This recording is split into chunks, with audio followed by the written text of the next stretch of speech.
So here we are, back on the farm. Got the horses out there. And we got the bees over there. Over there. And we got a feeding station right here. So what I've done is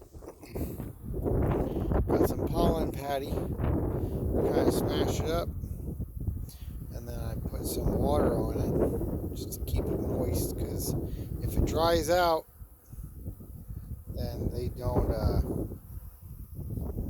you can really see them waving with the wind. It's pretty cool. So I put some natural pollen out. You can see these little granules here.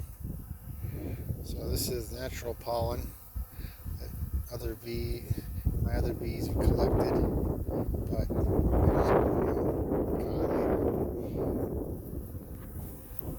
so you can kind of see, well, maybe not. They go for it, but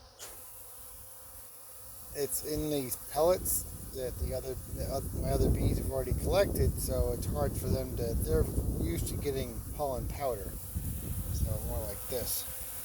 So this is artificial pollen powder,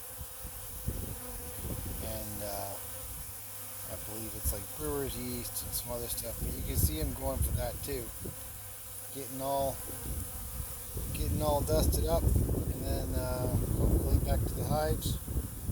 So it's a nice about 70-degree day today. It's going to freeze tonight and then snow tomorrow. Gotta love Texas. So I also got some pecan trees. Pecan and weeping willow that I'm going to plant along that fence line there. And see what we can do. Get some shade for the horses. And from what I've read, horses can eat pecans, they can eat pecan trees, and they can eat weeping willow, so, and not be affected. And they can eat crepe myrtle, so we actually planted some, pardon the mess a little bit, got some crepe myrtles going here, so hopefully they'll be able to reach them and when they're a little more hardy. But yeah, it's just really cool to see them. Gotta make sure I'm not moving too fast. A big black phone. It's cool to see them come in here and collect pollen. As soon as I put the pollen out, they went crazy. Like there was maybe 15 bees here on this, and now there's all these bees. So that's what I do.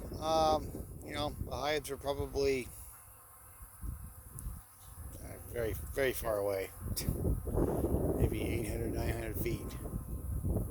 So that's what you want to do if you open feed like this. And I don't think there's any other hives in the area. I have not seen any bees at all. Before I put my hives here, I actually put some food out just to see if there was any wild bees in the area. No, none came. And also, got my dahlias in January. So, I've been saving these from the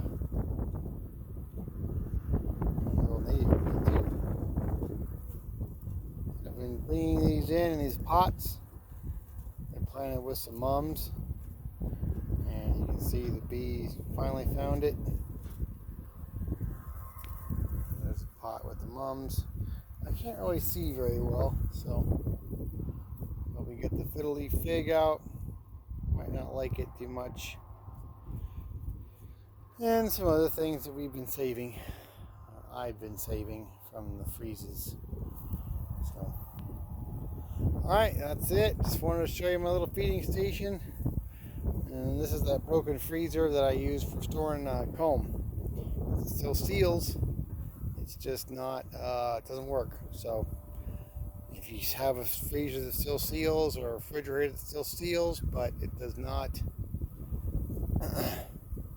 cool, you can still put comb in there, and let's say from safe from wax moths. Wax moths are a big problem out here. Alright, just wanted to show you. Pretty cool. You can see them flying into the breeze. I really like that. Like little waves of bees. I put it in a little protected thing. I might need to protect it a little more from the wind so they can actually get in there and get it. But experiment successful. Alright, thanks for watching. If you can subscribe, it would really help me out. Throw me a like, throw me some comments. You know, whatever the algorithm wants of me. Thanks for watching.